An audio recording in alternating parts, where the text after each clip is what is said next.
나들이라고 하는 한 신문 간행물에 나온 그 사연을 하나 소개하면서 말씀을 열고자 합니다. 머리를 염색하고자 미용실을 찾은 한 아주 젊은 남성이 있었습니다.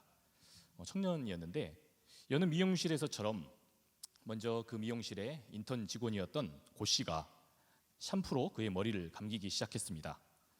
그리고는 디자이너가 이내 나와서 어떻게 머리를 할 것인지 상담을 합니다. 그리고 잠시 뒤에 이 디자이너의 지시를 받았던 아까 그 인턴 고 씨가 이제 막 이 남성의 그 머리에 염색약을 바르려 하던 순간이었습니다. 그런데 고 씨가 이 염색약을 바르자마자 갑자기 정색을 하고 화를 내면서 이렇게 말했답니다. 얘 뭐야? 왜 인턴이 내 머리를 지금 만지고 있어? 이렇게 호통을 치고 소리를 쳤답니다. 당장 원장 나오라 그래! 한참을 고함을 치고 그렇게 실랑이를 벌였답니다. 남성은 당황해하고 있는 이 고 씨는 쳐다보지도 않은 채 계속해서 디자이너에게 반말로 이렇게 고함을 쳤답니다. 그날 그 자리에서 이 고 씨는 마치 없는 존재처럼 취급이 됐습니다. 아니 뭔가 자신이 중대한 범죄라도 저지른 것처럼 그런 사람처럼 두려움에 떨며 아무런 대꾸도 못한 채 큰 수치심에 또 모멸감을 느낄 수밖에 없었답니다. 여러분, 이 잡지가 소개하고 있는 이런 남성 같은 사람 사실 우리 주변에 정말 많습니다. 이런 사람들에게는 사람의 등급을 매기는 어떤 특별한 기준이 있는 것이 분명합니다. 이들은 자신보다 밑에 있다고 여겨지는 그런 사람들과 최소한의 어떤 접촉도 꺼립니다. 또 불쾌해합니다.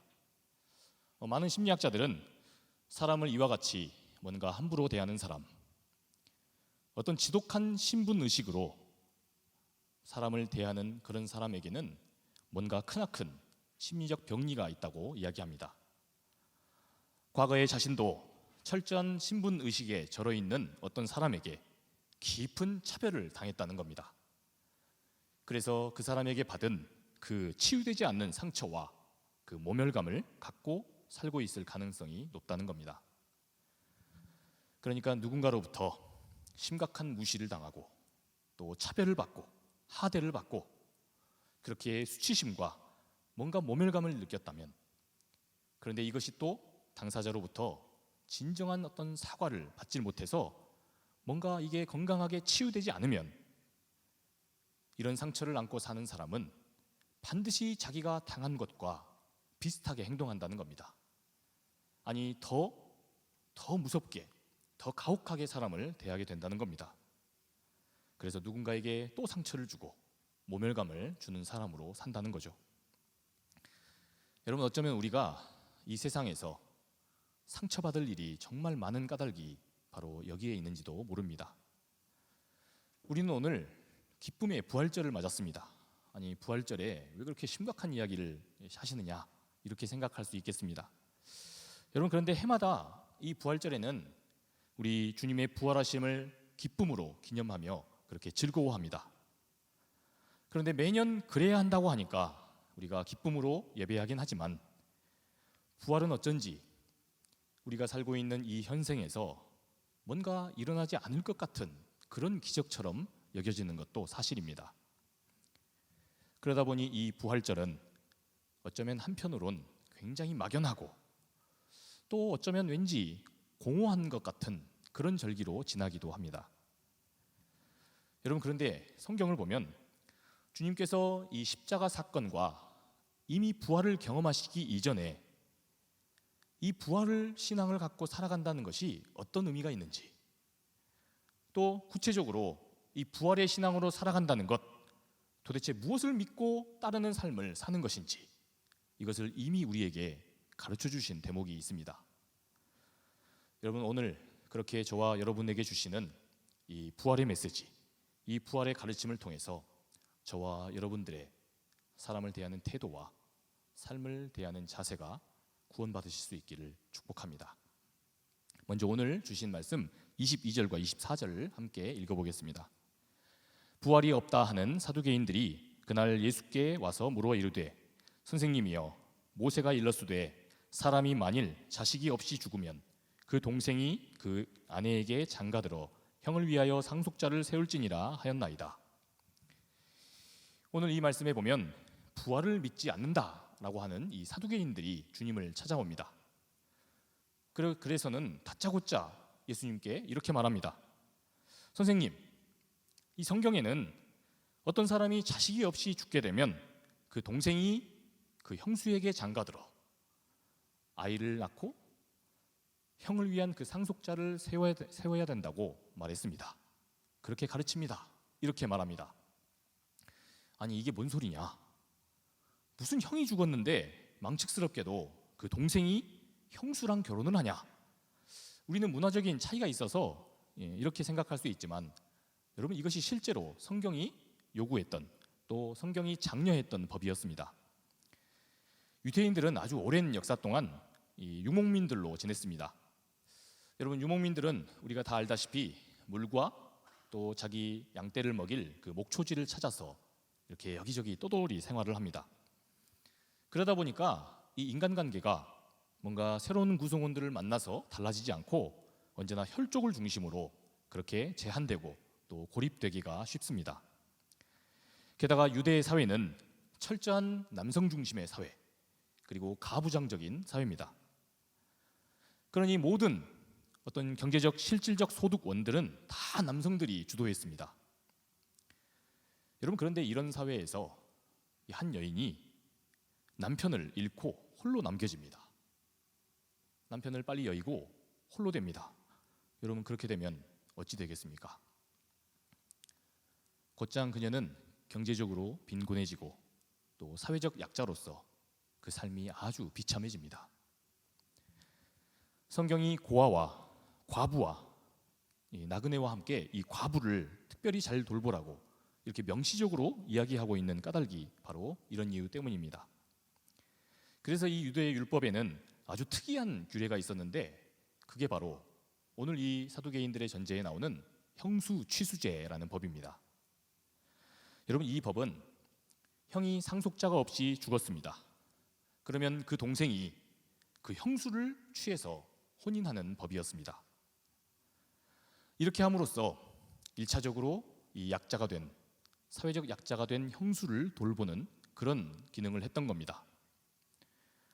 더 나아가 이 법은 불쌍하게 죽은 그 형의 대를 동생이 이어주는 그런 좋은 법이었던 겁니다.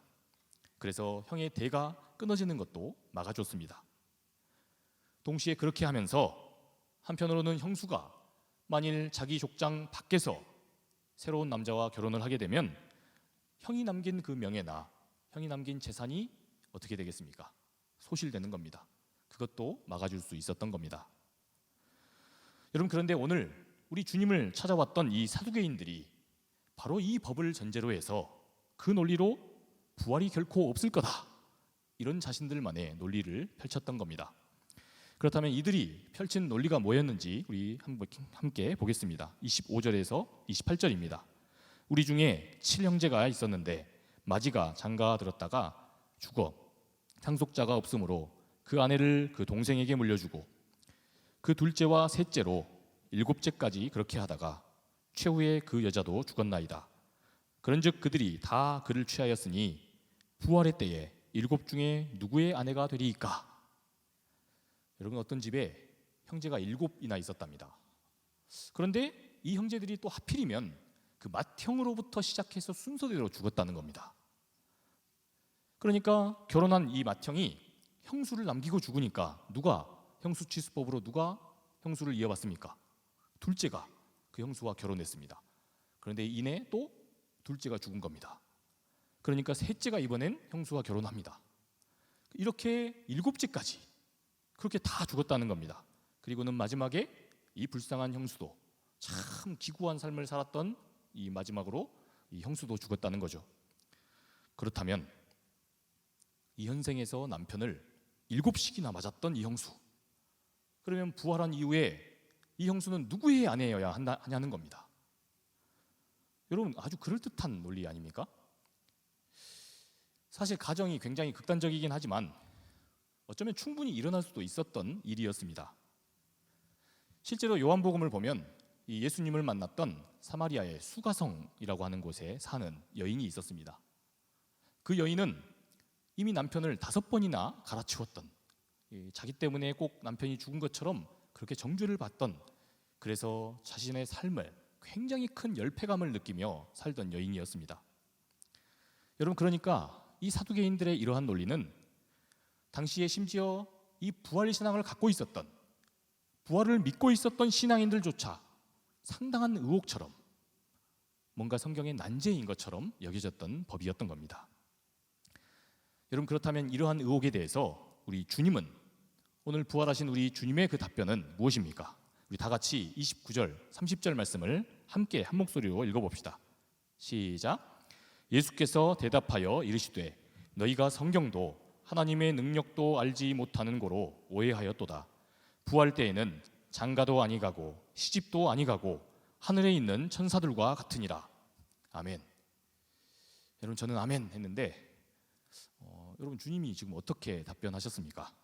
부활 때에는 장가도 안 간다. 그리고 시집 가는 일도 없다. 그저 하늘에 있는 천사들과 같은 존재가 된다. 주님 지금 이렇게 답변을 하신 겁니다. 여러분, 그런데 이 석연치 않는 이런 뭔가 주님의 답변이 뭔가 좀 허술하게 느껴지지 않으십니까? 여러분, 부활한 이후에 7명의 남편을 갈아치웠던 이 여인, 그런데 부활 후에 이 남편들을 다 만났습니다. 그런데 이 남편들이 죄다 이 아내가 내 아내다 이렇게 우기면 어떡하냐, 이렇게 질문을 했는데, 여러분, 이러한 합리적인 질문에 대한 대체 무슨 동문서답입니까? 뭔가 그렇게 느껴집니다. 여러분, 게다가 이러한 뭔가 좀 허술해 보이는 이 진술에 대해서 이 주님의 답변을 들은 사람들, 이들의 마지막 반응은 뭔가 더 신박합니다. 마지막 33절에 보면 이런 이상한 주님의 가르침에 사람들이 다 놀랐다, 다 깜짝 놀랐다는 겁니다.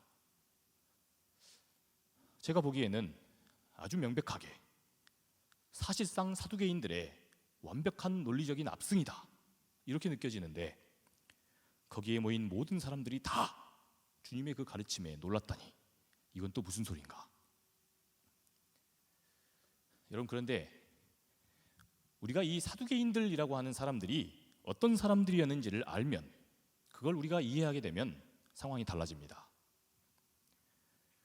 대체 이 사두개인들이라는 사람들이 무슨 용고로 우리 주님을 찾아와 시비를 걸고 있는지, 그래서 주님은 이들의 질문을 또 어떻게 받아들이셨는지, 그렇게 되면 왜 주님이 이런 답변을 주셨는지 우리가 헤아릴 수 있습니다. 여러분, 이 사두개 사람들이 어떤 사람들입니까? 이들은 과거 이 솔로몬 왕국 때 국가의 제사를 담당하고 있었던 그 대제사장 사독이라고 하는 사람의 혈통을 이어받은 사람입니다. 그러니까 아주 유력한 제사장 혈통, 그 가문의 자손들이었던 겁니다. 이들은 이런 까닭에 거듭되는 이 식민지 사회를 살았던 이런 이스라엘 사회를 살면서도 언제나 막강한 권력과 권세로 정치적 주도권을 쥐고 있었습니다. 무엇보다 이 사람들은 먼저 이 성전 권력을 쥐고 있었습니다. 지난주에 우리 박지웅 목사님께서 여기에 대해서 자세히 좀 설명을 하셨습니다. 당시 이 이스라엘 백성들은 1년에 3번 이상은 반드시 이 성전에 와야 했습니다. 그래서 하나님께 예배하고 하나님께 예물을 바쳐야 했습니다. 여러분, 그런데 지난 시간 들었듯이 이 사두개인이라고 하는 사람들이 이 모든 성전세와 이 성전에 바치는 모든 그 예물들, 이것들을 관장하고 이것들을 심사하고 이들을 처결했습니다. 그러니까 성전의 불을 이 사람들이 좌지우지할 수 있었던 겁니다. 게다가 이 사람들은 로마와 정치적으로 타협하던 사람들이었습니다. 그래서 모든 행정 권한을 이들이 위임받습니다. 여러분, 로마의 총독 입장에서는 아주 투철한 종교심, 유일신 이 하나님 외에는 어떤 신도 우리가 믿지 않는다. 그래서 황제를 숭배하던 이 티베리우스를 숭배하던 그 로마의 제국에 아주 눈의 가시처럼 그렇게 있었던 민족들이었습니다. 그래서 쇼맨십이 있었던 이 티베리우스 황제는 이런 유대 사람들을 좀 잘 돌봐줘라, 그래서 이 사람들한테 환심을 사면 자기가 탁월한 리더로서 인정을 받는다고까지 여겼습니다. 그래서 빌라도에게도 잘 돌봐달라 부탁한 겁니다. 여러분, 그러니 이런 특별한 종교심을 가진 유대 사람들을 뭔가 장악하고 또 이 사람들을 심리적으로 통솔해 줄 사람들, 통제할 사람들이 필요합니다. 여러분, 이 점을 사두개인들은 아주 잘 알고 있었습니다. 그래서 자기들이 백성들을 선동하고 백성들을 통제하는 대신에 막강한 행정 권력을 전부 다 위임받습니다. 여러분, 그렇게 이들은 오늘날 국회와도 같은 사내들인 공회, 여기를 장악합니다. 그렇게 자신들의 그 권한으로 온갖 로마의 그 수탈을 이들이 묵인해 줍니다. 그 결과로 얼마 되지 않아서 수많은 그곳의 사람들이 땅과 가족이 저당 잡히고 그런 사람들이 도처에 넘쳐나는 아주 열악한 상황이 됩니다. 결국 자연스럽게 이 사두개인들은 이들을 노비로 삼고 자신들의 토지로 확보하게 되면서 예수님 당대에는 이 사두개인들이 대지주가 돼 있었습니다. 그러면서 지배 계급으로 군림했던 겁니다. 여러분, 그런데 이처럼 식민지임에도 불구하고 이 예루살렘에서 막강한 부와 권세를 누리고 있었던 이 사두개인들이 대체 왜 예수님을 찾아간 걸까? 대체 이 사람들이 뭐가 아쉬워서 한참을 북쪽으로 가야 찾아갈 수 있는 그 변방, 이 가난한 동네 갈릴리까지 찾아가서 예수님께 시비를 걸고 있는 걸까?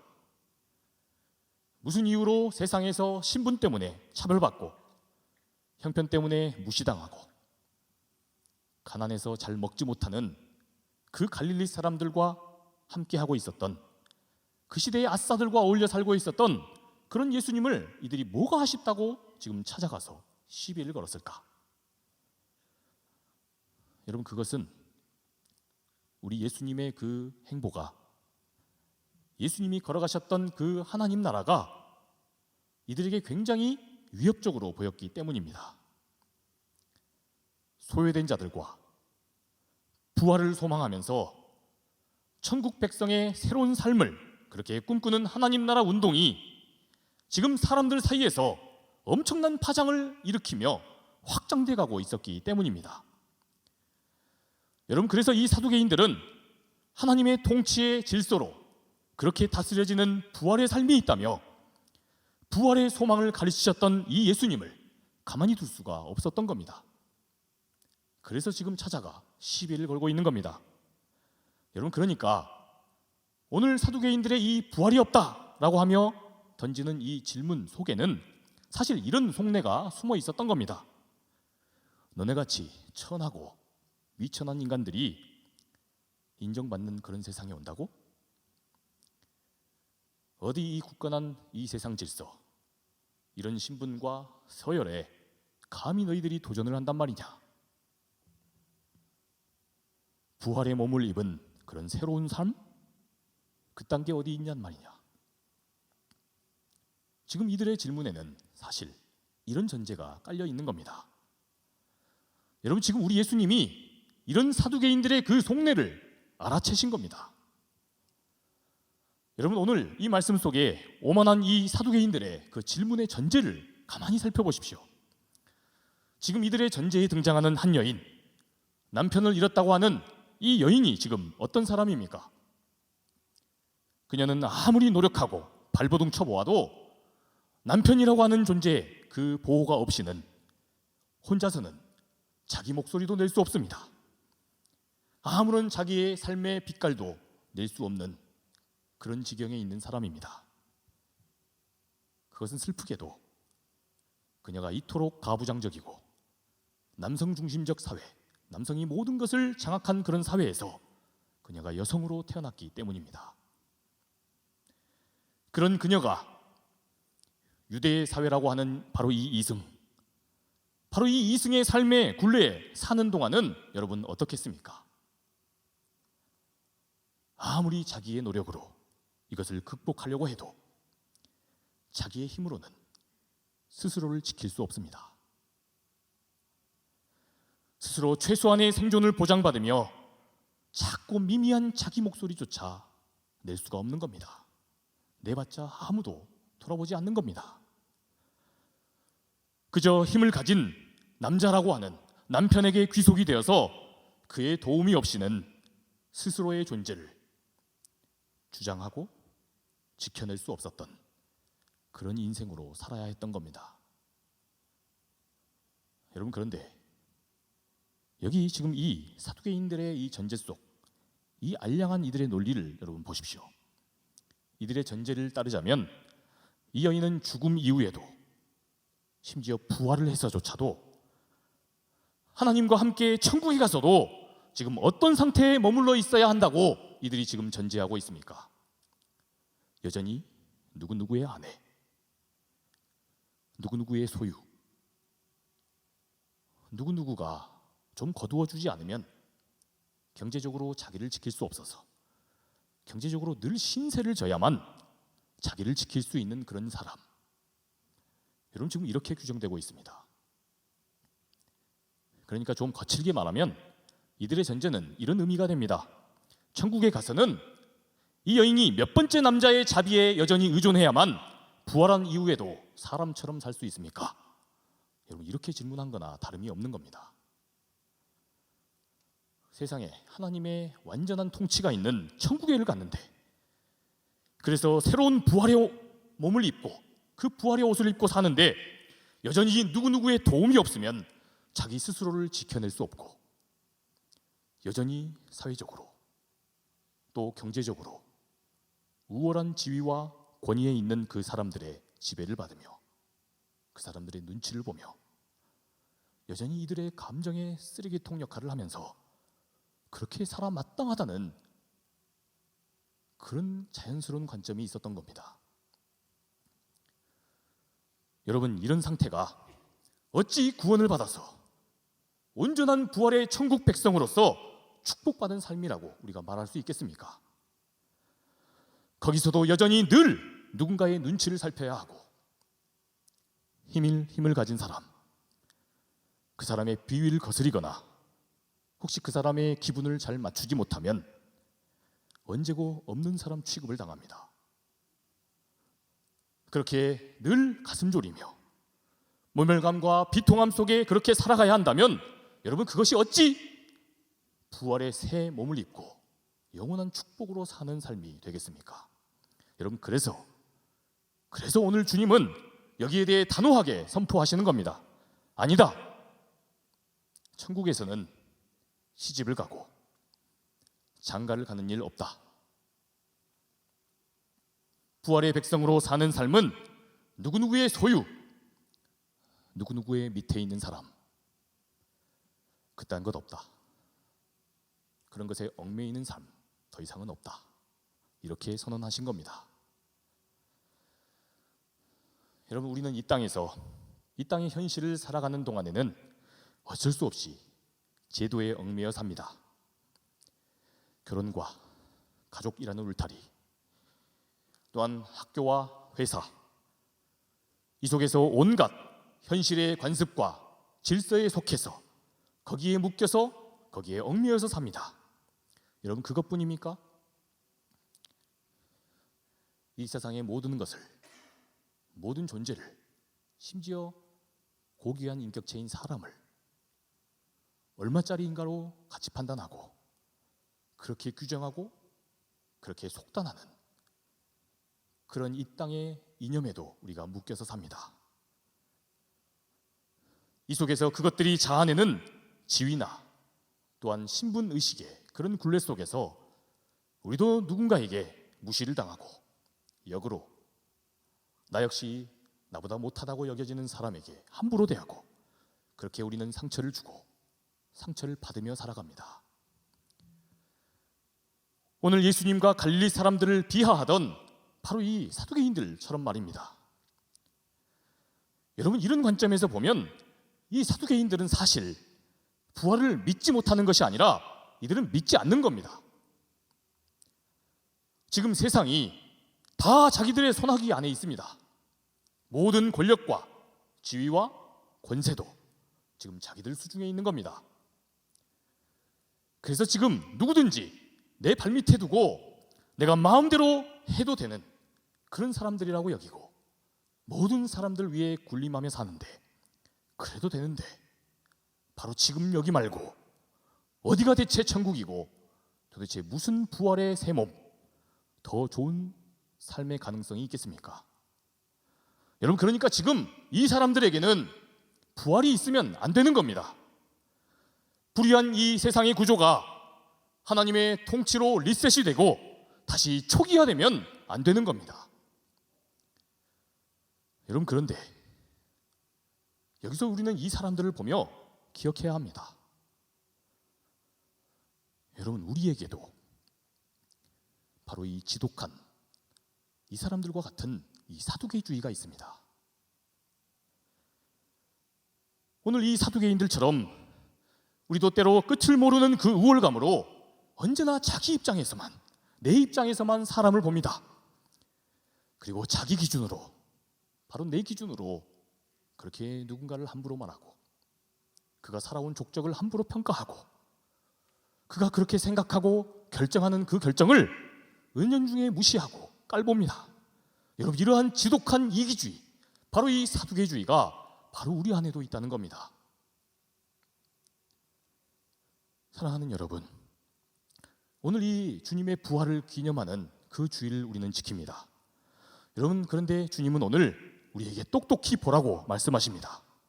도대체 어떤 사람에게, 어떤 삶의 자세와 태도로 사람을 대하는 사람에게 부활이 현실이 된다는 말입니까? 나와 너의 인격이, 나와 너에 대한 그 평가가, 나와 너의 그 삶의 가치가 우리 하나님 보시기에 똑같이 귀하고 소중함으로, 그러니 동등하다고 여기는 사람. 그러므로 오늘 내가 만나는 그 모든 사람들을 마치 천사를 대하듯이 그렇게 대하는 사람, 자유롭게 날아다니므로 그 어디에도 얽매여서도, 그 어디에도 함부로 평가돼서도 안 될 그런 천사와 같은 사람, 그런 귀한 존재로 여기는 사람. 여러분, 부활은 그런 사람들에게 현실이 된다는 겁니다. 부활의 현실은 주님의 이 가르침대로 그러하다고, 주님의 이 말씀에 순종함으로 결코 어떤 사람도 함부로 대하지 않겠다. 늘 존중하는 자세로, 나보다 나이가 어리든 지위가 더 낮든 나보다 더 못 배웠다고 한들 나는 함부로 내 방식으로 재단하지 않고 어떠한 훈수도 내 방식으로 두지 않겠다. 오늘 바로 지금 그렇게 결단하는 사람에게만 부활의 소망은 현실이 된다는 겁니다. 여러분, 그러니까 지금 내 밑에 있다고 여겨지는 사람, 나보다 나이가 어리다고, 심지어 내 자녀라고, 나보다 경험이 적다고 은근히 내가 쉽게 대하고 함부로 하대하는 사람, 그런 사람을 두지 말라는 겁니다. 오늘 주님의 이 부활하심을 믿는다 하면서도 그렇게 누군가를 함부로 대하고 그렇게 하대하는 사람에게는 결코 부활은 현실의 삶이 될 수 없다는 겁니다. 하나님이 그 사람의 생각과 판단도 오늘 존중하심으로 여기까지 그의 인생도 이끌어 오신 것이니까 나도 그 사람을 존대하겠다는 그런 결단이 없다면 그런 사람에게는 부활의 현실은 없다는 겁니다. 여러분, 생각해 보십시오. 오늘 이 말씀처럼 늘 자기 밑에 사람을 두고 군림하려고 하는 그런 사람, 여러분, 그런 사두개인들 같은 사람들이 무슨 새로운 몸을 입는다고 하여도 그 어디가 천국이 되고 그 어디가 하나님 나라가 될 수 있겠습니까? 그런 사람은 아무리 다시 태어나도, 다시 새 삶을 얻는다 할지라도 그런 사람에게는 주님이 말씀하시는 이 부활의 소망 없습니다. 지금 오늘 결단하는 것이 없다면 바로 지금의 사건이 이 부활 신앙의 시작이라는 확신이 없다면 우리에게 부활은 없다는 겁니다. 그래서 주님은 우리에게 이렇게 이어서 말씀하십니다. 우리 마지막으로 31절에서 32절을 함께 읽어봅시다. 죽은 자의 부활을 논할진대 하나님이 너희에게 말씀하신 바 나는 아브라함의 하나님 하나님이요 이삭의 하나님이요 야곱의 하나님이로라 하신 것을 읽어보지 못하였느냐? 하나님은 죽은 자의 하나님이 아니요 살아있는 자의 하나님이시니라 하시니. 아멘. 제가 좀 빨리 읽었네요. 여러분, 이 말씀이 대체 무슨 소리입니까? 왜 주님이 갑자기 또 이런 이야기를 하시는 겁니까? 여러분, 부활은 죽은 사람들에게 주시는 메시지가 아니라 오늘 여기서 부조리한 삶의 현실을 맞닥뜨리고, 그래서 지금 이 자리에서 아주 거칠고 눅진 삶을 사는 사람, 그런 우리 같은 모든 사람에게 주시는, 바로 산 사람에게 주시는 소망이라는 겁니다. 그래서 참으로 험난한 인생을 살았다고 평가되는 그런 아브라함 아들들의 이야기를 소개하고 있는 겁니다. 여러분, 아브라함이 누굽니까? 세력이 미미한 떠돌이여서 애굽의 강력한 파라오 앞에서 자기의 아내를, 자기 목숨을 지키겠다고 자기 아내를 누이라고 속여서 겨우 한 목숨 건졌던 사람입니다. 그런 불쌍한 사람이었습니다. 이삭은 누굽니까? 강대국의 이 틈바구니 속에서 자기가 판 이 생명과도 같은 이 우물, 물이 없으면 여러분 죽지 않습니까?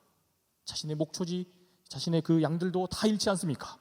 그런데 그런 우물을, 그 귀한 우물을 날마다 빼앗기면서 늘 서름과 수치심으로 그렇게 살 수밖에 없었던 이삭. 힘이 세고 능력이 있다는 그 형에게 밀려서 아버지에게 늘 천덕꾸러기가 되고 인정을 받지 못해서 언제나 누군가를 속여서 내 것을 챙기고 누군가를 속임으로 살아갈 수밖에 없었던 그런 험악한 세월을 보냈던 야곱. 부활의 이 소망은 살아있는 한 늘 제도에 매이고 사람에게 치이고 권력자들에게 눌려 살아갈 수밖에 없는 이 땅의 고된 현실을 사는 우리 같은 살아있는 사람들에게 우리 하나님이 지금 찾아오셔서 그렇게 도전하심으로 우리에게 결단을 촉구하는 신앙이라는 겁니다. 여러분, 그것이 부활신앙이라는 겁니다.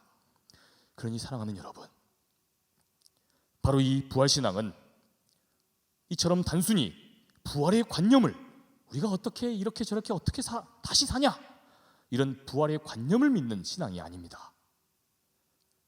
우리로 하여금 바로 지금 이것을 믿는다면 지금 오늘 결단케 하는, 결단을 촉구하는 신앙입니다.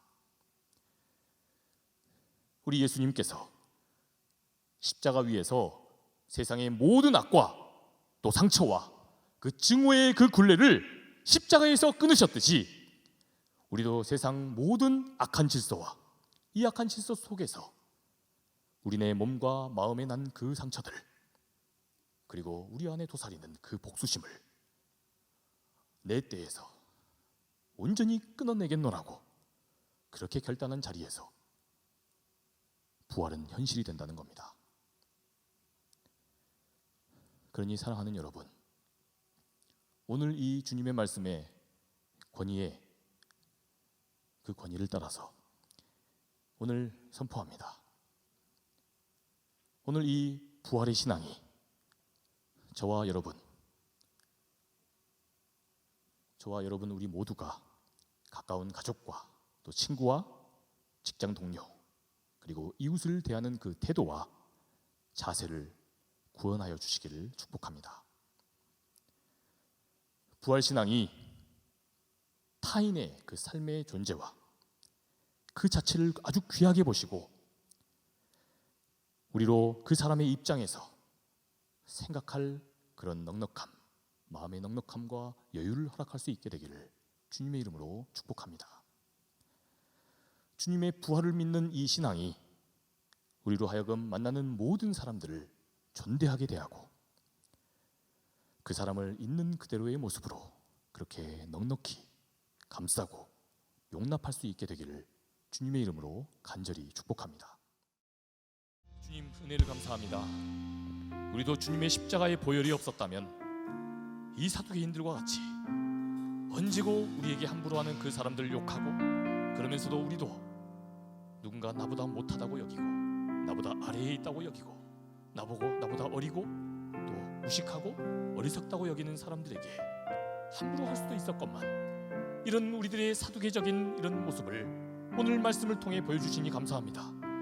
주님, 우리가 오늘 주님께서 설명해 주신 대로 이 부활의 때의 그 귀한 사건, 이 부활의 때에 우리에게서 나타날 그 삶의 현실, 사람을 대하는 그 태도들, 이것이 우리 삶에 지금 여기서부터 출발하는 그런 믿음의 역사가 되게 하여 주시옵소서.